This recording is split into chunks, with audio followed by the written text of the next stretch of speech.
할렐루야.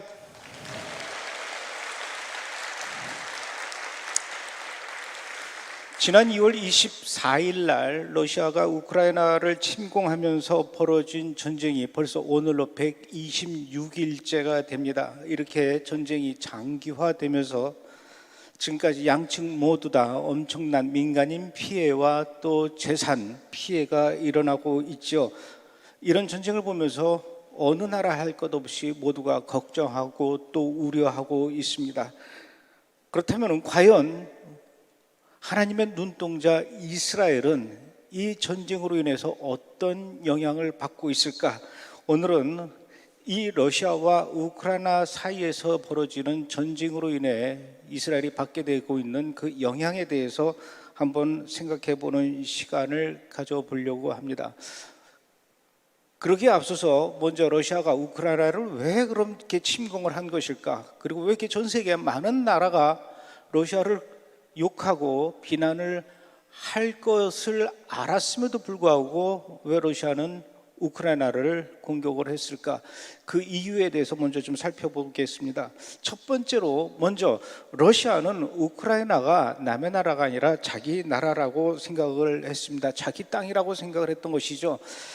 소련이 붕괴되기 전에 우크라이나도 역시 소련의 한 부분이었습니다. 그리고 또 아직도 우크라이나의 남동쪽에는 친러시아 성향의 사람들이 많이 살고 있다고 하죠. 그래서 러시아는 반드시 우크라이나를 자기의 영토로 병합시키고 우크라이나를 되찾아야 되겠다라는 생각을 계속해서 갖고 있었대요. 두 번째로는 러시아가 존재감이 상실된 이런 상황 속에서 자신의 존재감을 좀 드러내고 싶었던 것 같습니다. 1991년에 소련이 붕괴된 이후에 소련은 사라졌죠. 러시아의 위상이 많이 흔들렸습니다. 그 뒤로 중국이 급부상하면서 러시아는 서방 세계로부터 외면당하고 무시당하는 이런 상황에서 굉장히 자존심이 많이 상했던 것 같아요. 언젠가는 반드시 우크라이나를 되찾아서 러시아의 자존심을 찾아야 되겠다 이렇게 생각을 했던 것 같습니다. 결정적으로 우크라이나는 나토에 가입하기를 강력하게 원했죠. 1990년에 독일이 통일되면서 약속했던 바가 있는데 그것은 나토 국가들을 점점 더 동쪽으로 진출시키지 않겠다라는 약속이었습니다. 그런데 우크라이나가 나토에 가입하려고 하니까 러시아는 이건 약속 위반이다 이렇게 해서 우크라이나를 향한 공격의 명분을 쌓았던 것 같습니다. 만약에 우크라이나가 나토에 가입이 되게 되면은 러시아 입장에서는 자기의 앞마당에 코앞에 적군의 기지가 들어서는 것과 다를 바가 없기 때문에 이런 상황은 정말로 불편하게 여길 수밖에 없게 되겠죠. 군사적 완충지대가 필요했기 때문에 러시아는 우크라이나를 공격해야 되겠다 이렇게 생각을 했었습니다. 그래서 늘 러시아는 우크라이나를 향해서 공격을 하고 싶어 했는데 문제는 그때가 언제냐라는 그 시기가 문제였었던 것입니다. 지난 2월 24일에 러시아가 우크라이나를 공격할 때만 해도 그 전에 러시아는 만약에 우크라이나를 공격하게 되면 강력한 무기와 훌륭한 군사력을 앞세워서 일주일이면 우크라이나를 다 점령할 수 있을 거라 그렇게 장담을 했었습니다. 그런데 전쟁이 시작된 이제 126일이 지났음에도 불구하고 아직도 전쟁이 끝나지 않고 있죠. 전쟁이 끝나지 않은 그 이유에는 러시아 무기의 문제점도 물론 발견이 됐습니다. 아직까지는 그래도 러시아가 갖고 있는 최첨단의 무기는 다 공개하지 않았다 이런 얘기도 있긴 하지만 어쨌든 지금 러시아가 계속해 밀리는 마당에 숨겨놓은 좋은 무기들을 꺼내지 않을 이유가 없는데 제가 보기에는 어쨌든 러시아의 지금 공격 무기들의 문제점들이 굉장히 많이 지금 드러난 것이 아닌가 이렇게 생각이 되는데 또 하나는 원래는 러시아가 우크라이나를 공격할 때 작년 12월이나 금년 1월쯤에 공격을 하려고 이렇게 계획을 했었대요. 그런데 중국이 러시아하고 굉장히 친했던 그 중국이 러시아를 향해서 제발 우리가 2월 20일까지 북경올림픽을 하니 올림픽 기간을 좀 피해서 전쟁을 하면 안 되겠냐 중국이 부탁을 했대요. 그래서 2월 20일 날 북경올림픽이 끝난 이후에 나흘 만에 공격이 시작이 돼서 2월 24일에 전쟁이 시작이 됐죠. 그런데 2월 24일 날 시작된 이 전쟁의 문제점은 뭐냐면은 우크라이나 땅은 겨우내 얼었다가 이제 봄이 되면서 녹기 시작을 하면서 뻘로 변해간대요. 그런데 그 뻘로 변해간 그 땅을 러시아의 탱크와 장갑차들이 진격을 하다가 뻘에 빠져서 더 나가지 못하고 그 자리에서 꼼짝없이 오히려 우크라이나 병사들로부터 공격을 거꾸로 당하게 되는 이런 일들이 발생했던 것입니다. 이게 가장 큰 패착이었던 것 같아요. 거기에다가 예상외로 우크라이나의 이 반격이 저항이 굉장히 강력했기 때문에 이 전쟁이 이렇게 일주일 만에 러시아의 마음대로 끝나지 않고 지금까지 이어져 오고 있는 그런 상황이 됐습니다. 그 결과 러시아 군인들이 많이 사망을 했죠. 또 러시아 무기도 많이 소실됐습니다.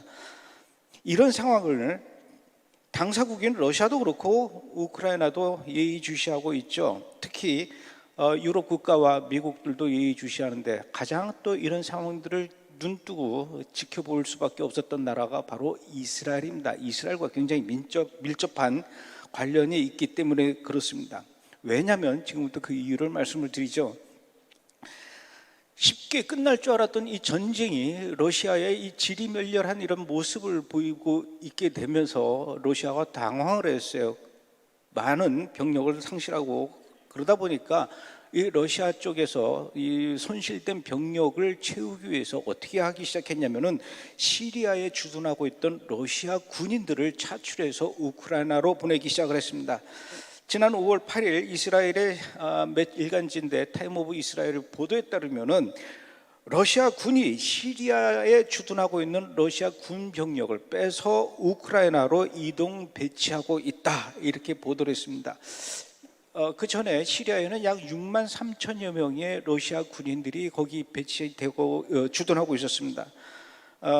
특히 러시아의 해외에 있는 해군 기지로는 유일하게 시리아 앞바다에 이 러시아의 해군 기지가 있고 또 구석구석에 러시아의 해군 기지가 있으면서 러시아의 군사 기지가 있으면서 6만 3천여 명의 러시아 군인들이 시리아에 있었는데 우크라이나에서 러시아 군인들이 계속 죽어나가니까 이 시리아에 있는 군인들을 다 뽑아서 우크라이나로 보냈다는 얘기죠. 이런 상황이 이스라엘에게는 여러 가지로 고마운 일이었습니다. 왜 그러냐면은 시리아에 있는 러시아 군이 우크라이나로 빠져나가는 게 이스라엘로서는 고마웠던 얘기예요. 왜냐하면 시리아에는 여러분들도 알다시피 이란의 군사기지가 있죠. 이란은 언제든지 이스라엘을 지구상에서 없애버리고 싶어하는 나라가 바로 이란입니다. 그런데 이란이 이스라엘을 공격하기 위해서는 너무나 거리가 멀어요. 1500km 이상 되기 때문에 그 중간 징검다리 역할로 장소로 시리아를 선택하고 시리아의 남쪽에 이란의 군사기지를 많이 배치해 놓고 있는 그런 상황이었습니다. 그리고는 그 시리아 남쪽에 있는 이란의 군사기지에서 이스라엘을 향해서 또 공격하는 일들이 지금까지 계속 끊임없이 진행되어 왔었다는 것이죠. 그러니까 이란은 한마디로 말해서 시리아를 자기네 집 앞마당처럼 그렇게 생각하고 사용했다는 것이죠. 그런 이란의 행동을 나름대로 통제하고 절제시켰던 세력이 바로 시리아에 있는 러시아 군인들의 역할이었습니다. 그래서 만약에 시리아 남쪽에 있는 이란의 군사기지에서 이스라엘을 향해서 미사일이 날아왔을 때 이스라엘이 시리아를 향해서 다시 공격을 하기 위해서는 러시아의 허락을 받아야 됐다는 것이죠. 그런데 이스라엘이 시리아 남쪽에 있는 이란의 군사기지를 공격하기 위해서 러시아의 허락을 받아야 되는데 이제 러시아가 빠져나가서 없어져 버립니다. 시리아에서 러시아 군인들이 사라져 버린 거예요. 그 공백을 누가 메꾸기 시작했느냐? 지난 5월 6일에 네덜란드에 있는 그 인디펜던트라는 신문에서 또 보도가 나왔습니다. 러시아 군이 떠난 시리아의 빈자리를 본격적으로 이란의 군인들이 몰려와서 그 빈자리를 채우고 있다. 이렇게 됐습니다. 안 그래도 시리아 남쪽에 이란의 군사기지에 굉장히 많은 이란 군인들이 있었는데 이제는 그것뿐만 아니라 시리아 전역에 걸쳐서 이란의 군인들이 더욱 더 많이 포진을 하게 되었다는 얘기죠. 이스라엘 입장에서는 얼마나 이게 참 난감합니까? 다급해지죠. 이스라엘로서는 이런 상황이 긴장되지 않을 수가 없지만,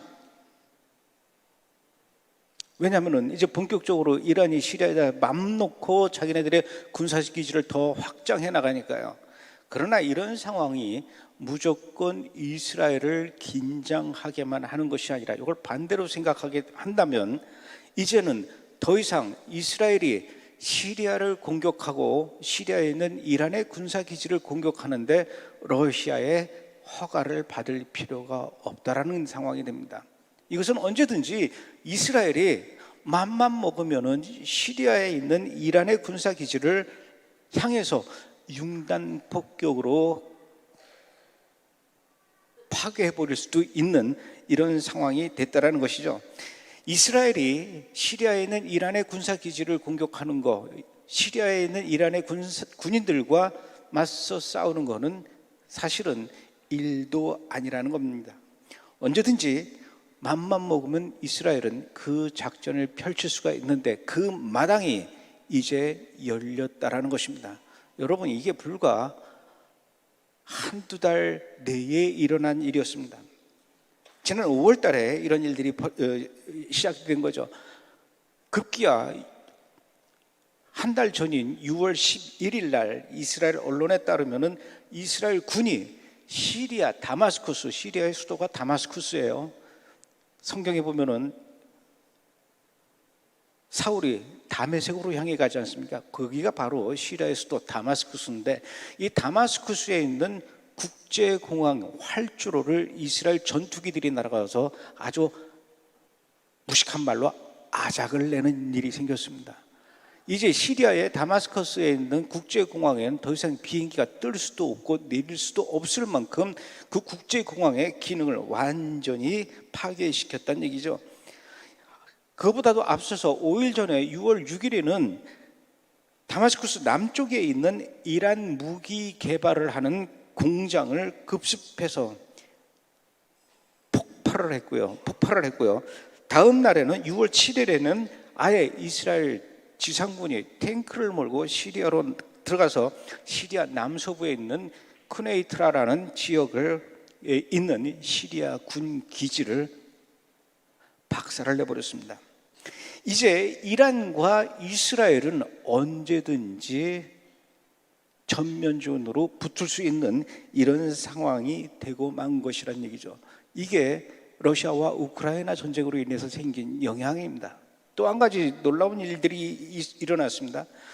러시아가 우크라이나를 향해서 공격을 하게 되니까 그 다음에 미국과 유럽 국가들은 러시아를 향해서 비난을 하고 각종 제재를 가하기 시작을 했죠.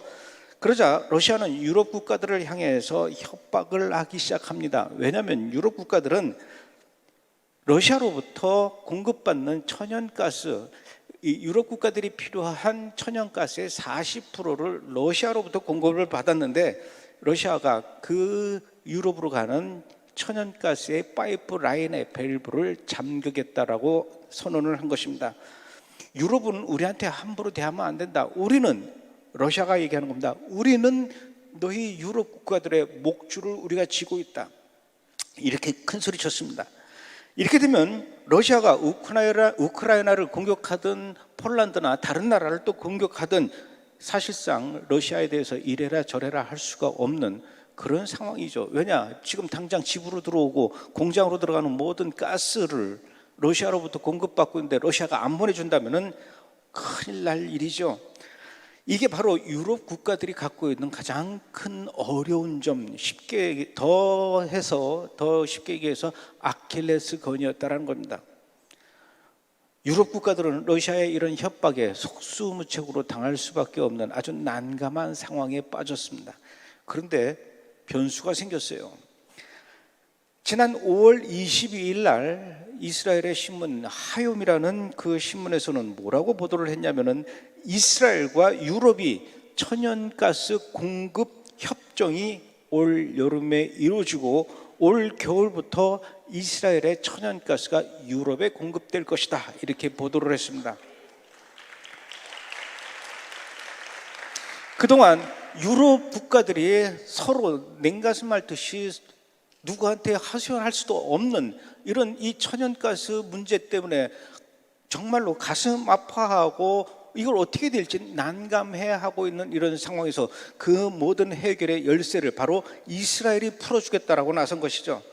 이 천연가스 공급 협정은 하면서 조건이 있었는데 이것은 단기적으로 당장 요번에만 필요한 가스를 공급하는 것이 아니라 앞으로 유럽 국가의 모든 생명줄을 이스라엘에게 맡긴다라는 장기 계약 전제 조건으로 하는 것이 협정 계약의 내용이었다라는 것이죠. 유럽연합이 뭐라고 얘기했냐면 러시아의 크레물린은 러시아 화석 연료 의존도, 이것은 석유와 천연가스를 이야기하는 겁니다. 이 화석 연료 의존도를 이용해서 우리를 협박했다. 이 유럽연합이 유럽 국가들이 이런 서러움을 겪었던 거예요. 그들은 전쟁 개시 직후부터 우리의 우크라이나 지지에 대한 보복으로 폴란드, 불가리아, 핀란드, 네덜란드, 덴마크 업체의 가스 공급을 끊었다. 이미 끊어버렸어요. 그러나 앞으로 유럽연합 국가들은 러시아를 향한 가스 의존도를 깨고 이스라엘과 에너지 협력 강화를 위해서 그 방법을 찾고 급기야는 계약을 하기로 했다라고 발표를 했는 것이죠. 도대체 이스라엘은 무슨 근거로 무슨 배짱으로 이렇게 유럽연합 국가들의 앞날을 우리가 대신 책임져 줄게, 너희들 러시아하고 더 이상 의지할 필요 없어, 러시아한테 끌려다닐 필요 없어, 우리가 책임져 줄게, 이렇게 큰 소리치고 호언장담할 수 있었던 것일까요? 사실 그동안 이스라엘은 주변에 있는 다른 중동 여러 나라들과는 다르게 기름이 한 방울도 나오지 않는 나라였습니다. 참 어떻게 보면은 불쌍한 나라였죠. 70년이라는 결코 길지 않은 그런 역사의 현대국가 이스라엘, 그 이스라엘에 살고 있는 유대인들은 그 유대인들 특유의 돈 냄새를 얼마나 잘 맡는지요. 그런데 그렇게 돈 냄새를 잘 맡는 유대인들조차도 이 기름에 대해서만큼은 정말 속수무책이었습니다. 1948년 이스라엘 국가를 건설한 이후 지금까지 그들이 가장 먼저 해결해야 할 것은 에너지 독립이었습니다. 아니 주변 중동 여러 나라들은 다 여기저기서 땅만 파면 기름이 펑펑 쏟아지는데 왜 우리나라 이스라엘 땅에만 기름이 나오지 않는 것일까? 그러니 얼마나 전국을 돌아다니면서 기름이 나오나 하고 기름 냄새를 맡고 파이프를 박았겠습니까? 그러나 지금까지도 그 어떤 곳에서도 기름이 나오질 않았으니 얼마나 참 답답했을까요? 그런데다가 여러분들도 알다시피 이스라엘이 건국한 이후에 이것을 못마땅하게 생각했던 주변의 중동 여러 나라들은 이스라엘에 절대로 협조하지 않았습니다. 이스라엘이 필요한 그 기름을 주변의 많은 나라에서는 여기저기서 나옴에도 불구하고 이스라엘에다가 보내주질 않았어요. 수출을 하지 않았다는 얘기죠.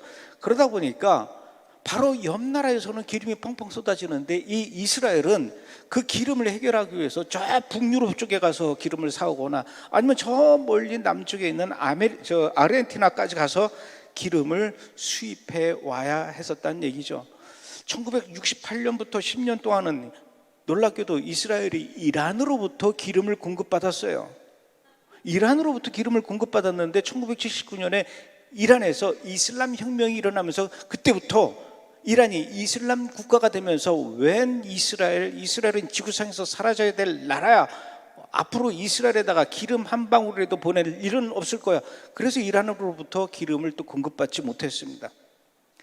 2005년에는 바로 그 이스라엘 밑에 있는 이집트로부터 기름을 공급받기로 계약을 하고 이집트에서부터 이스라엘까지 파이프를 깔아서 기름을 공급받았어요. 그래서 이스라엘에서 필요한 90%의 기름을 이집트에서 공급받았는데 이것도 2011년도에 이집트에서 정권이 무너지면서 그 다음 해 2012년서부터는 그 파이프는 그대로 살아있는데 또 이것을 이집트 쪽에서 걸어 잠그면서 이스라엘은 또 기름을 받을 수가 없는 그런 상황이 됐습니다. 그러니 여기저기서 기름을 구할 수 없으니 북유럽이나 저 남미 아르헨티나 가서 기름을 사오니 그 운송 비용이 얼마나 또 많이 나가겠습니까? 이스라엘 가면요 기름이 얼마나 비싼지요. 기름이 비싸니 전기요금도 비싸죠. 한국 사람들 잘 모르면은 이스라엘 선교사님 집에 가가지고 한국에서 하는 것 마냥 막 수돗물 틀어놓고 뜨거운 샤워를 막 하고 밤새 에어컨 틀어놓고 그러는데 현지에 살고 있는 선교사님이 그걸 보면 얼마나 가슴이 무너지겠습니까? 여기 전기요금이 얼마나 비싼데. 그러니까 이스라엘 가시게 되면은요, 그렇게 막 하시면 안 돼요. 한국에서처럼. 도저히 이스라엘은 에너지로부터, 기름으로부터, 천연가스로부터 독립할 수 없는 나라인가? 이토록 에너지 문제만큼은 도무지 그 해결점을 찾지 못했던 나라가 바로 이스라엘이었지만, 그렇다고 해서 이스라엘은 절대로 그 기름에 대해서 희망을 놓치거나 포기하지 않았다는 얘기죠. 놀라운 일이 일어납니다. 2004년 5월 4일 이스라엘 북부 지역에 텔아비브에서 북쪽으로 약 16km 떨어진 곳에 크파라사바라고 하는 그 지역이 있는데, 거기서 드디어 엄청난 규모의 기름이 묻혀 있다라는 소식이 들려옵니다.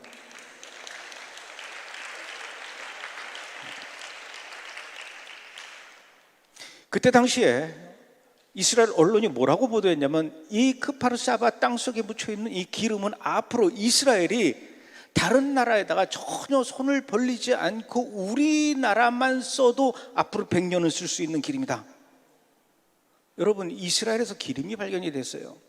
그것뿐만이 아닙니다. 2009년에는 이스라엘 앞바다 북쪽에 약 90km 떨어진 곳에 타마르라는 지역에 해전이 발견됐는데, 이 타마르는 대추여자라는 뜻입니다. 대추여자. 이 타마르 유전에서 천연가스가 발견이 됐는데, 그 천연가스를 돈으로 계산하면 우리나라 돈으로 약 55조 원어치가 묻혀 있대요. 이스라엘 전체에서 필요한 약 40%의 물량이 이 이스라엘 앞바다에서 발견이 됩니다. 연이어서 또 터져요. 2010년도에는 타마르 해전에서 조금 더 멀리 떨어져 있는 약 125km 떨어진 곳에 레비아탄 유전이라는 곳에서 또 가스가 발견이 되는데, 이 가스의 양은 미국에서 뽑아내는 전체 천연가스의 양과 맞먹는다고 하죠. 천연가스뿐만 아니라 바로 그곳에서 석유, 원유도 약 17억 배럴 이상 매장된 것으로 밝혀졌는데, 최근 지구상에서 10년 동안 발견된 가스 유전과 원유 매장된 것 중에 가장 많은 양이 이스라엘 앞바다에서 발견된 것입니다. 우리나라 돈으로 약 1천조 원의 가치를 가졌다고 하죠. 전 세계의 매장량의 약 1%가 바로 이스라엘 앞바다에 파묻혀 있었다는 사실을 알게 된 겁니다. 앞으로 2050년까지 이스라엘에서 필요한 모든 양을 책임질 수가 있다라고 하는 겁니다. 바다에서뿐만 아니라 이스라엘의 남쪽의 사막 지역에서도 또 이 유전이 발견이 됩니다. 왜 그전에는 아무리 그렇게 돌아다니면서 파이프를 뚫으면서 기름아 나와라 했는데 나오지 않던 이 기름이 지금 이 시점에 이것이 발견이 되냐고요. 이스라엘 남쪽의 셰팔라라고 하는 지역에서 약 2,500억 배럴의 셰일 가스가 매장되어 있다는 것을 확인했습니다. 여러분, 지구상에서 가장 많은 석유를 매장하고 있는 나라가 어느 나라인 줄 아십니까? 바로 1위가 2,600억 배럴의 사우디아라비아입니다. 그리고 두 번째로 2,500억 배럴의 이스라엘이라는 얘기입니다. 세계 2위 수준의 석유 원유 매장을 갖고 있는 나라, 이것은 단순한 카더라 소문, 그럴지도 몰라, 이것이 아니라 확인되고 지금 뽑아내고 있다라는 것이죠.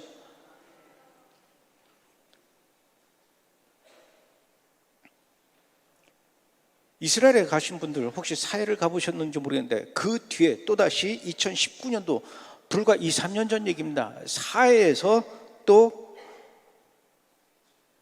1,100만 배럴의 원유가 묻혀 있다는 걸 또 확인을 해요. 자, 2004년엔 이스라엘 북부 크파르사바라는 곳에서 발견이 됩니다. 2009년, 2010년에는 이스라엘 앞바다 타마르, 레비아탄 이 두 개의 가스전에서 천연가스들이 발견이 되죠. 2013년엔 이스라엘 남쪽 지역 사막 한가운데 셰펠라 지역에서 또 석유가 발견되고 2019년에는 바로 사해에서도 이렇게 석유가 발견되고 지금 열심히 뽑아나고 있다는 얘기죠. 주변 아랍 산유국들에 비해서 도무지 천연가스 원유라고는 찾아볼 수 없었던, 그래서 전 세계에서 정말 운이 없는, 특히 중동 여러 나라들 가운데서 아니 왜 하필 저 나라에만 기름이 나오지 않나, 다들 손가락질하면서 운이 없는 땅이라고 했던 그 이스라엘 땅에서 사우디아라비아 다음으로 미국과 맞먹을 정도의 천연가스와 원유가 매장되어 있다는 것이 확인되고, 드디어 그곳에 꼽은 이 파이프를 통해서 가스와 석유가 지금 쏟아져 나오고 있는 사실을 여러분들 아십니까? 믿어지시지 않으시겠지만 이게 바로 지금 이스라엘의 현실이란 얘기죠. 석유와 천연가스에 대해서만큼은 절대로 정말 빈곤 국가였던 이스라엘이 이제는 이스라엘뿐만 아니라 다른 나라까지 수출하게 되었는데, 2005년도에 옛날에 이집트에서부터 이스라엘로 석유를 공급받던 그 파이프를 러시아가 더 이상 이스라엘로 보내지 않겠다라고 걸어 잠궜는데, 이제는 오히려 이집트가 자기 스스로 그 밸브를 풀면서 이스라엘에서 발견된 그 석유를 우리한테도 좀 보내주십사 하면서 이스라엘이 거꾸로 이집트에다가 보내는 일이 지금 일어나고 있다는 것이죠. 이스라엘은 노다지를 발견했고, 이제 그들은, 유대인들은, 이스라엘 사람들은 노다지 위에, 그 노다지의 방석 위에 앉았다. 이게 바로 유럽 국가들 신문에서 나오는 기사의 제목들입니다. 이러니 유럽연합 입장에서는, 유럽 국가들 입장에서는 이 소식이 얼마나 반가울까요?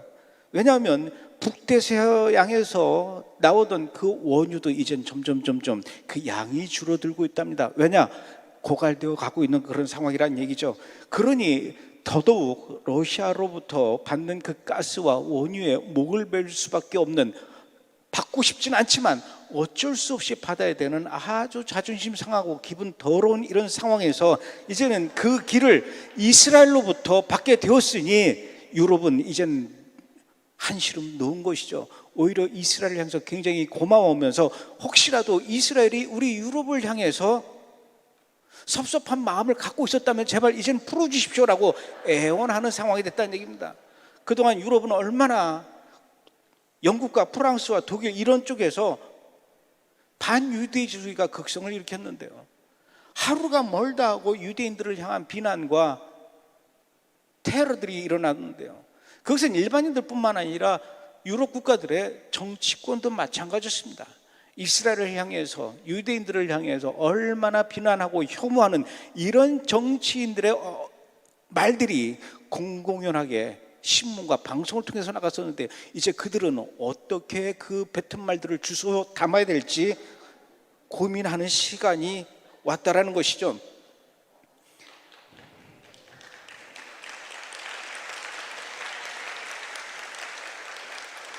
그동안 혹시 이스라엘을 여행해 보신 분이라면 아마 이런 생각을 해보셨을 겁니다. 아니, 이스라엘 국토래 봐야 우리나라 경상남북도 정도밖에 해당하지 않을 만큼 굉장히 작은 나라죠. 그 작은 나라 중에서도 또 70%는 사람이 살 수 없는 광야에 해당합니다. 그런데 왜 하나님께서는, 성경에서는 이 땅을 젖과 꿀이 흐르는 땅이라고 했을까? 아마도 여행하면서 달려도 끝이 보이지 않는 이 드넓은 광야, 도저히 사람이 어떻게 개발할 수 없을 것 같은 이 광야만 온통 널려 있는 이 땅을 어떻게 젖과 꿀이 흐르는 땅이라고 표현했는지 이해할 수가 없었을 그런 분들도 있을 겁니다. 물론 당장 눈에 보이는 광야를 보면 그렇게 생각할 수도 있죠. 그러나 사람의 눈에 보이는 것만이 그게 전부일까요? 아마도 그렇게 생각했던 사람들은 그 광야 땅속에 뭐가 들어있는지 몰랐기 때문에 그렇다는 얘기죠. 지난 2000년 동안 남의 나라에 얹혀 살면서 온갖 핍박을 받으며 살던 유대인들이 1800년 때부터 유럽에서 전 세계에서 이스라엘로 돌아오기 시작했습니다. 그래, 이제는 우리가 하나님께서 약속하셨던 그 젖과 꿀이 흐르는 땅이라고 하는 가나안 땅으로, 이스라엘 땅으로 돌아가자라고 해서 이스라엘로 온 사람들이, 유대인들이 굉장히 많았죠. 그런데 그 사람들이 와서 보니까 얼마나 충격을 받았는지요. 뭐야, 가도 도저히 사람이 살 수 없는 이 광야만 널려있는 이 땅에 오려고 우리의 부모님들은, 우리의 조상들은 그렇게 이스라엘로 가야 된다라고 말씀하셨던 건가? 와서 보니까 전혀 딴판이었거든요. 어디에 나무 한 그루 있고 그 밑에 그늘이 있고 그 밑에 물이 흐르는 이런 것을 상상을 하고 왔는데, 그런 건커녕 가도 아무 쓸모짝에도 없는, 아무리 거기다가 씨앗을 뿌려도 자랄 것 같지 않은, 싹이 틀 것 같지 않은 그 땅을 파도 물 한 모금 나올 것 같지 않은 이 광야 땅을 왜 우리는 이곳을 위해서 그렇게 목숨을 바치면서 여기까지 왔을까?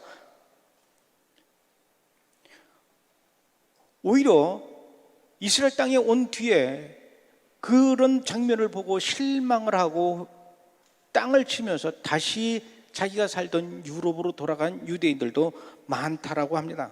그러나 하나님께서 말씀하셨던 젖과 꿀이 흐르는 땅, 이 말씀은 정말로 한치의 오차도 없이 틀림이 없었습니다. 보십시오. 불과 100년도 지나지 않은 그 상황에서 지금 그 땅 이스라엘에서 이렇게 천연가스와 기름이 솟아나오면서 전 세계 많은 나라들이 부러워하면서, 특히 유럽의 많은 나라들이 오히려 이스라엘을 향해서 도와주십시오, 우리의 미래가 이스라엘에 달려 있습니다, 줄을 서는 상황이 일어나게 될 줄을 불과 10년 전에, 20년 전에 누가 알았겠습니까?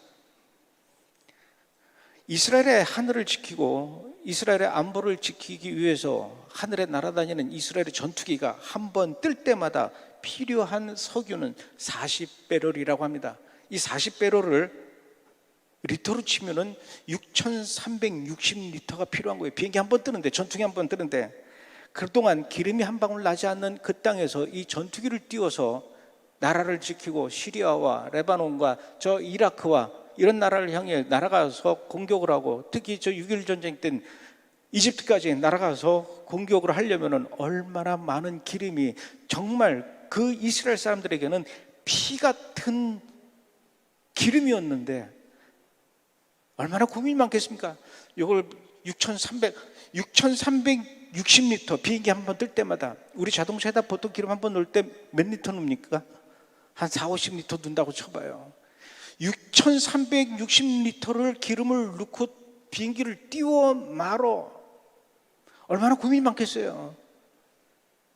그래도 나라를 지켜야 되기 때문에 피눈물을 흘리면서 비행기를 띄울 정도로, 그렇게 절박한 상황에서 비행기를 띄울 수밖에 없었는데, 이제는 이스라엘이 나라를 지키기 위해서, 그리고 이스라엘을 공격하려는 그 무리들을 향해서 사전에 공격하기 위해 뜰 수 있는 이 비행기가 이제는 그런 걱정하지 않고 하늘을 날아다닐 수 있게 됐다라는 사실이 이스라엘 국민과 이스라엘 이 군인들이 얼마나 안도하면서 기뻐할 것인지 여러분들 한번 상상이 되십니까?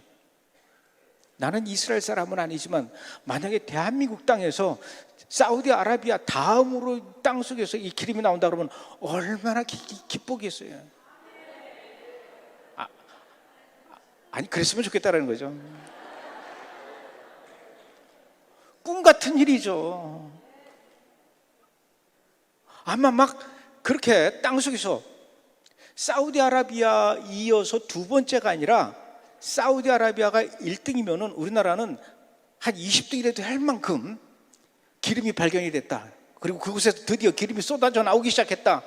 이런 뉴스가 오늘 저녁 8시에 나오고 9시에 나오고 막 내일 아침 조간신문에 막 나오고, 그런 감격과 그런 기쁨을 지금 이스라엘 사람들이 누리고 있다고요. 얼마나 놀라운 일입니까? 그런데 이런 일들이 생기니까 우리나라 속담에도 이웃이, 사촌이 땅을 사면 배 아프다 그러지 않습니까? 우리만 그러겠습니까? 사람 사는 데는 다 똑같죠. 이스라엘 주변에 있는 다른 아랍 국가들이 얼마나 지금 배가 아파하는지 모릅니다. 더욱더 이스라엘을 향한 공격이 많이 늘어날 거란 얘기죠.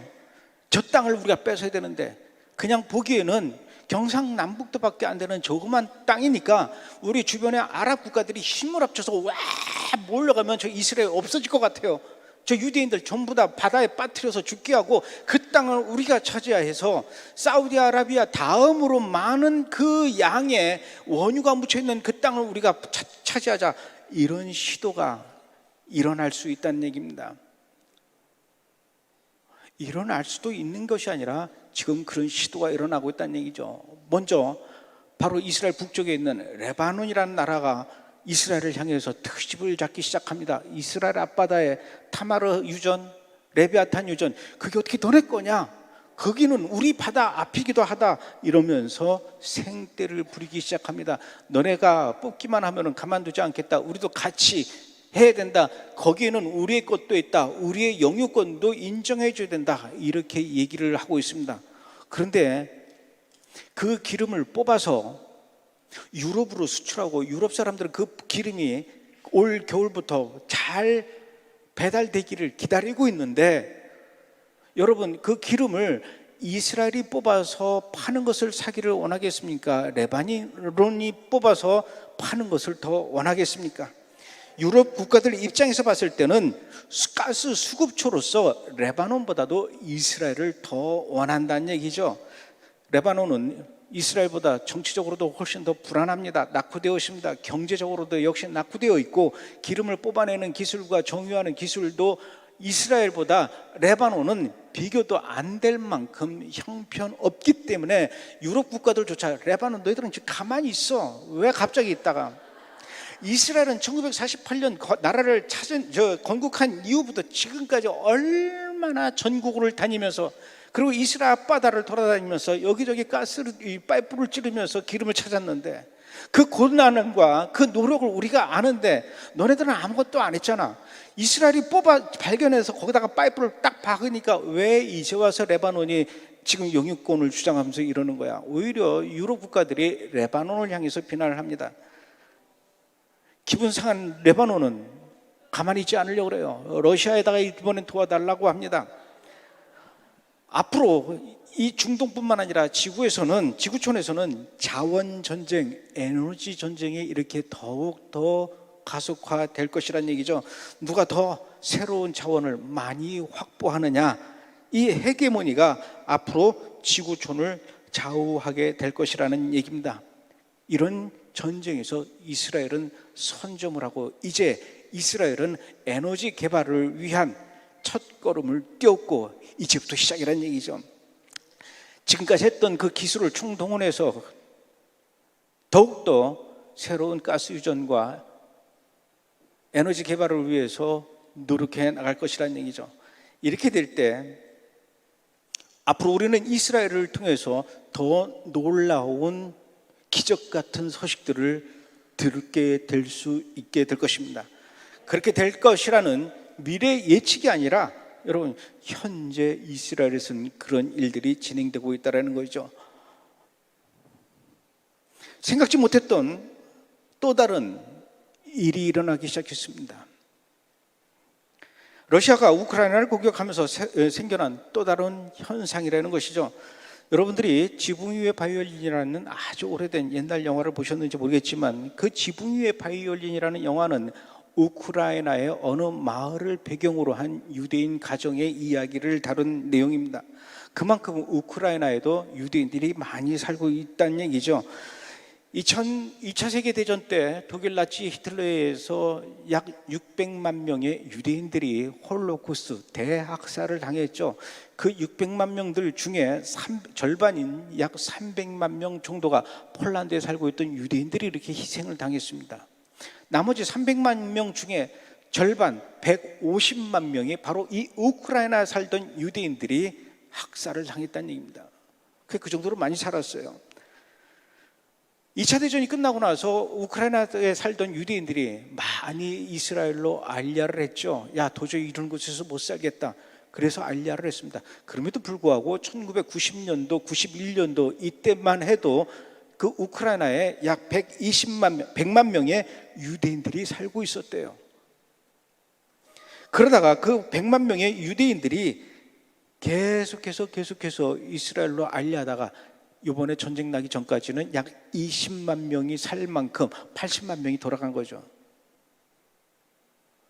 2차 대전 끝나고 나서 한꺼번에 많은 수의 유대인들이 이스라엘로 돌아가고, 그리고 그 이후에 이번에 러시아가 우크라이나 전쟁 일으키기 바로 직전까지 약 또 80만 명의 유대인들이 돌아가고 나머지 20만 명이 안 돌아가고 있었던 거예요. 이 20만 명의 유대인들은 뭔 이스라엘이야, 뭔 알리야야, 갈 사람은 가, 나는 그래도 이 땅이 좋사오니 그냥 여기서 살랜다, 너 가고 싶으면 가라. 정말로 이스라엘로 가기 싫어하고, 하나님께서 너희들이 반드시 마지막 때에는 이스라엘로 돌아가야 된다라고 했던 그 말씀도 귀담아 듣지 않으면서 나 잘났다 하면서 우크라이나에서 버티고 살던 유대인들의 숫자가 20만 명이었다는 얘기죠. 그런데 그 20만 명을 향해서 어떻게 저들이 이스라엘로 돌아갈 것인가, 저렇게 말 안 듣는, 저렇게 고집불통해, 저렇게 남의 이야기를 듣지 않으려는 저 아주 말 안 듣는, 좀 마음 같아서 머리끄댕이를 잡고 해도 이스라엘로 끌고 가고 싶은데 그렇게 말을 듣지 않던 유대인들이 20만 명이었는데, 결국은 러시아가 우크라이나를 공격하는 이 전쟁이 일어나면서 우크라이나에 있는 약 700만 명의 유대인들이, 700만 명의 우크라이나 사람들이 다 외국으로 피난을 가버렸어요. 이 와중에 20만 명의 유대인들도 야, 더 이상 이곳에서 못 살겠다. 어떻게 됩니까? 탈출하는 거예요. 탈출할 때 갈 데가 있습니까? 그런데 이스라엘에선 우리나라로 오십시오라고 기다리고 있으니 그 20만 명의 유대인들이 지금 이스라엘로 결국은 돌아오는 일들이 일어나고 있다는 얘기죠. 마지막 때 하나님께서 전 세계에 흩어졌던 그 유대인들이 이스라엘로 돌아올 것이라고 말씀하셨지만, 도대체 어떻게 저 흩어졌던 유대인들이 어느 정도 돌아온 건 알겠지만 아직까지도 돌아오지 않고 끝까지 버티면서 돌아오지 않으려고 몸부림치고 있는 저 유대인들이 과연 마지막 때 어떻게 돌아올 것인가, 저는 그게 굉장히 궁금했어요. 와, 미국에서 그렇게 버팅기면서 이스라엘로 안 돌아오고 미국에 있는 유대인들한테 가서 야, 너희들 하나님께서 성경에 자꾸마치 709조를 통해서 너희들이 이스라엘로 돌아올 것이다 라고 예언을 했는데, 돌아오라고 했는데 니들은 왜 안 가니? 이 얘기를 가장 듣기 싫어하는 게 지금 미국의 유대인들이에요. 내가 왜 가야 돼? 여기도 살기 좋은데. 그렇게 돌아가지 않고 길을 틀어막고 애써 머리를 흔들면서 외면했던 그 유대인들이 결국은 2020년, 2021년 2년 동안 코로나가 뉴욕을 전부 휩쓸면서 뉴욕에 있는 미국인들이 이 코로나 확산의 주범이 바로 저 유대인들이다 그러면서 얼마나 유대인들을 핍박을 했는지요.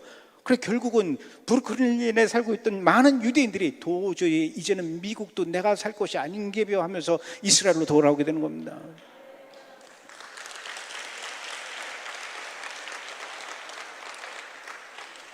중국 스촨성에 지진이 났어요. 산이 무너지고 그 무너진 그 흙더미가 계곡을 메꾸고 난리가 났죠. 그 계곡 속에 살던 그 치앙마을이라고 하는 그 부족이 있는데 이 부족이 전부 다 흙 속에 파묻혔습니다. 집이 파묻히고 사람들이 깔리고 다리가 다 끊기고 도무지 사람이 살 수 없을 만큼 그 마을이, 도시가 완전히 파괴가 됐어요.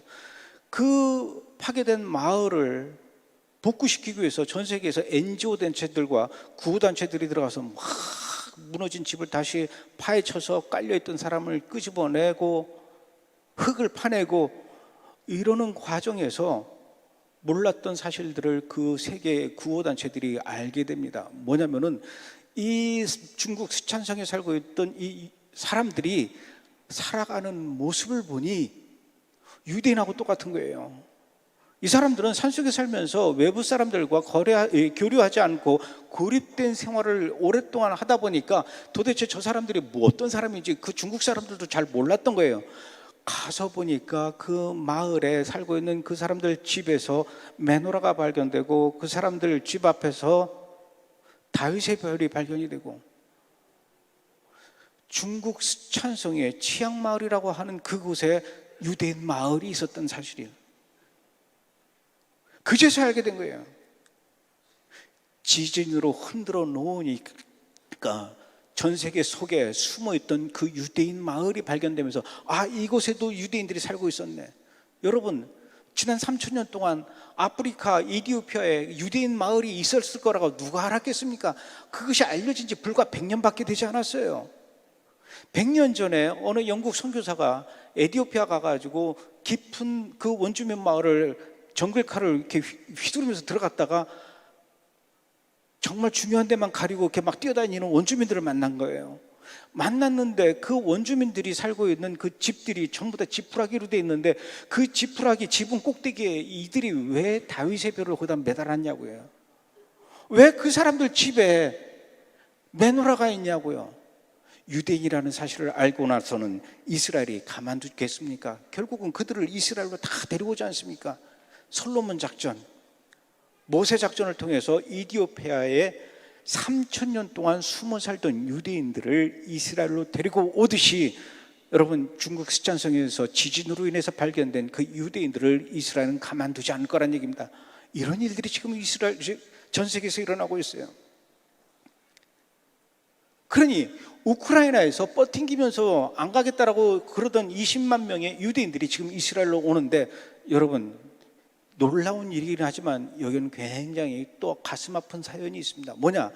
유대인으로 확인된다면 이스라엘 정부와 이스라엘 국가 입장에서는 언제든지 그들이 이스라엘 땅으로 돌아와서 우리와 함께 살 수 있도록 팔을 벌려 환영하는 것은 맞지만 누구만 와야 될까요? 유대인들만 와야죠. 저도 이스라엘 가서 살고 싶습니다. 여러분들 이스라엘 가서 얘기해 보세요. 가세요 그러죠. 왜냐? 여러분들은 한국 사람이기 때문에. 그러면 도대체 어떤 사람들이 유대인이냐? 유대인이라 하면은 엄마가 유대인이어야 되죠. 그러나 엄마가 유대인이라고 다 되는 게 아니라 이 사람의 종교가 유대교를 믿는 사람이어야 됩니다.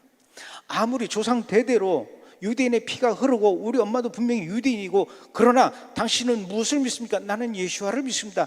예수와를 믿는 기독교인, 유대교를 믿지 않는 사람은 아무리 유대인의 피가 흐른다 하더라도 당신은 유대인의 정체성을 인정할 수가 없습니다. 당신은 이스라엘로 알리야 수가 없습니다. 이것이 이스라엘 법으로 그렇게 되어 있어요. 그러니 2차 대전 이후에 우크라이나는 놀라운 영적 부흥이 일어나서 많은 우크라이나 사람들이 예수를 믿게 되고 그 우크라이나 땅에서 기독교 복음이 막 부흥하기 시작했습니다. 그러다 보니까 그곳에 살고 있던 유대인들 중에도 예수를 믿는 유대인들이 많이 늘어난 거예요. 여러분, 유럽에서 가장 큰 예수를 믿는 유대인들끼리 모여서 예배드리는 메시아닉 교회가 바로 우크라이나 키우에 있다는 얘기죠.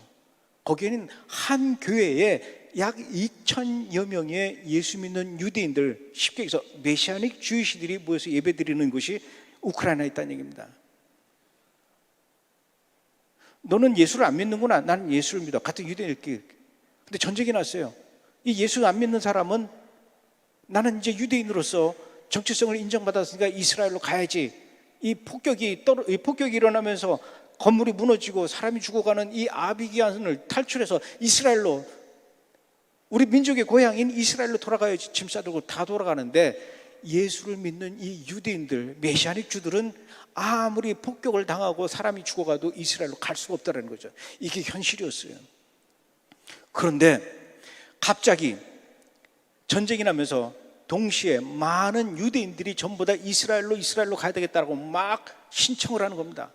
그러면 우크라이나 밖에 있는 그 이스라엘 정부 기관 사람들이 와가지고 서류를 받겠죠. 당신 유대인 맞습니까? 확실합니까? 오케이, 도장 찍고 당신은 이스라엘로 갈 수 있습니다.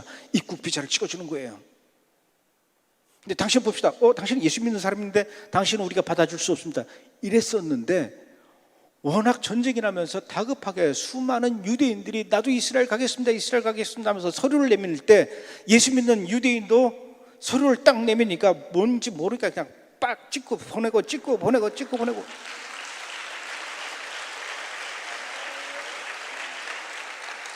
불과 126일 전만 해도 상상할 수 없었던 일들이 이스라엘의 법이 지금 무너지고 있는 거예요.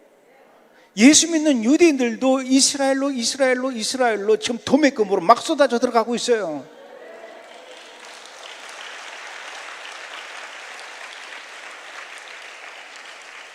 우크라이나에 예수 믿는 메시아닉주들이 이스라엘로 간다는 사실은 그들에겐 굉장히 다행스러운 일이죠. 그러나 이것은 엄청난 사건입니다. 왜냐?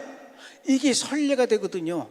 중국에 있는 유대인들, 예수 믿는 메시아닉 주의시들, 유럽에 있는 유대인들 중에 예수 믿는 유대인들 왜 그동안 우리는 이스라엘로 알리 안 시켜줬습니까? 우크라이나라도 갔잖아요. 우리도 보내주세요. 이것을 더 이상 막을 수가 없다는 얘기죠.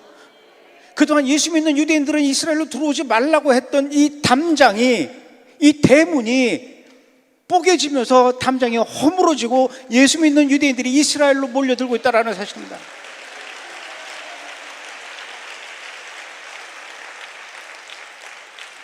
이게 지금 러시아와 우크라이나 사이에 일어난 전쟁으로 인해서 이스라엘에 일어나고 있는 놀라운 변화라는 것이죠.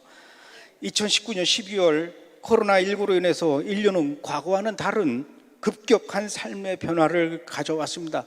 코로나19가 어느 정도 좀 진정되려고 하니까 러시아가 우크라이나를 공격하면서 전쟁이 이어졌습니다.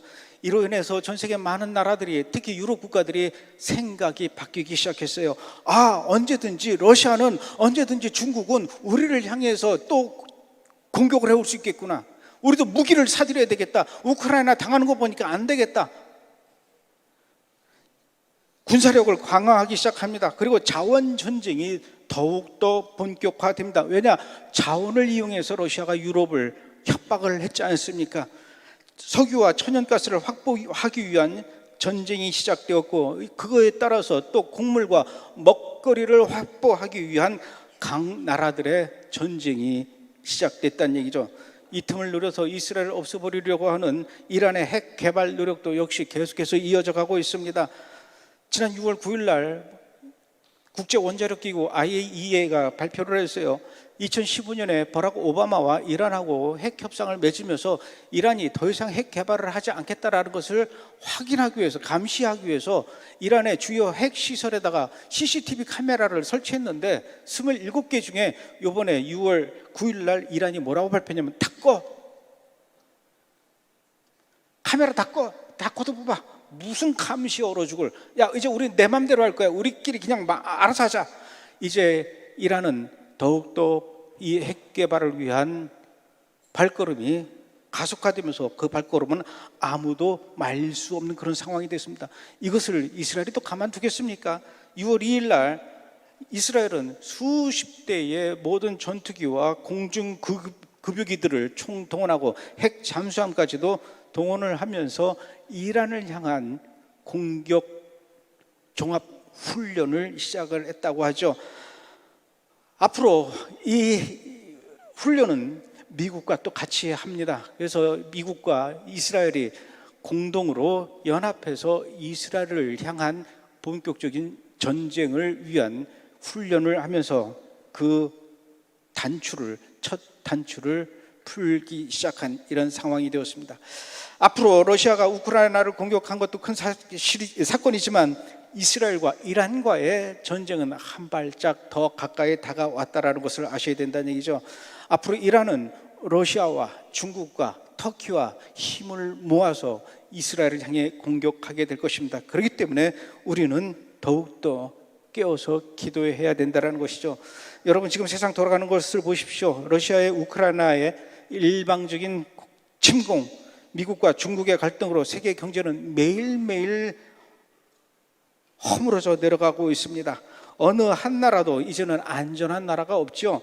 미국의 기름값도 한국보다도 옛날에는 3분의 1 정도 쌌는데 지금 한국보다 기름값이 미국이 더 비싸대요. 기후 온난화로 인해서 지구가 계속 병들어가고 있습니다. 어떤 그 학자가 그런 얘기 하더라고요. 이 지구의 온도가 계속 올라가니까 아프리카 동굴 속에 살던 그 박쥐가 온갖 바이러스의 온상이랍니다. 이 박쥐가 근데 날씨가 따뜻해지는데 이 아프리카만 따뜻해진 게 아니라 전 세계가 따뜻해지니까 아프리카 그 동굴 속에만 살아야 되는 이 박쥐가 와, 전 세계가 다 따뜻해졌네. 다 북쪽으로 올라갔답니다. 그 북쪽으로 올라간 데가 중국이라는 거예요. 이렇게 우리가 살고 있는 이 세상이 복잡하고 빠르게 재편되어 가고 있음에도 불구하고 여러분, 지금 세상 돌아가는 걸 모르시겠습니까? 그럼에도 불구하고 지금 내 나라, 내 교회, 내 가정만 이 문제에 함몰돼서 어떻게 돌아가는지 잘 모르고 계십니까? 마치 냄비 속에 들어가서 자기가 점점 뜨거운 물 속에 익혀가고 있다는 사실을 모르는 그런 물고기처럼 여러분들 살아가셔야 되겠습니까? 여러분, 정말 그 어느 때보다도 우리는 깨어서 기도할 때입니다. 이스라엘은 하나님의 눈동자죠. 다시 오시겠다고 하셨던 그 예수님이 오실 자리가 바로 이스라엘 땅입니다. 그리고 그 다시 오실 예수님이 못 오게 하려고 그 땅 이스라엘을 없애버리기 위한 사탄의 공략들, 사탄의 조정을 받는 여러 이슬람 국가들이 이렇게 지금 이스라엘 향해서 시도를 하고 있습니다. 여러분, 그 어느 때보다도 우리는 이스라엘을 위해서 기도해야 됩니다. 분명한 것은 우리가 이스라엘을 위해서 기도할 때 이 나라가 회복될 것입니다. 이 나라가, 이 민족이 이스라엘 편에 서지 않게 되면은 그동안 역사를 보십시오. 수많은 나라와 수많은 민족이 이스라엘을 향해서 대적한 이후에 지금까지 존재하는 나라와 민족이 없습니다. 문명이 없다는 얘기죠. 이집트 문명, 이집트 제국, 로마 제국 다 지금 사라져 버렸습니다. 우리나라도, 우리나라 교회도 이스라엘을 축복하지 않고 이스라엘과 정렬하지 않게 된다면 하나님께서 가만두시지 않을 것입니다. 이스라엘과 좋은 나라, 좋은 관계, 이스라엘 편에 서고 이스라엘을 축복하는 나라, 그런 정치 지도자들이 나올 때 이 나라는 회복될 것입니다. 우리가 통일을 위해서 기도하죠. 여러분, 이스라엘을 위해서 기도해 보십시오. 하나님께서는 이 민족을 가만두시지 않을 겁니다. 이 민족을 축복해 주실 겁니다. 물론 나라의 지도자가 나토에 가는 것도 중요하지만 이스라엘 땅에 가라는 얘기예요. 그래서 그 이스라엘 지도자들과 함께 악수를 하고 그들과 어깨를 나란히 하면서 샬롬, 하베림, 이 단어가 우리나라 정치 지도자 입에서 나왔으면 좋겠어요. 이스라엘을 저주할 때 하나님께서는 어느 나라든 어느 권력이든 하나님께서는 가만두시지 않습니다. 그러나 이스라엘을 축복할 때, 이스라엘을 위해서 기도할 때, 여러분, 이스라엘을 사랑할 때 그 나라와 그 민족과 그 사회와 그 교회와 여러분의 가정을 하나님께서 축복해 주실 겁니다.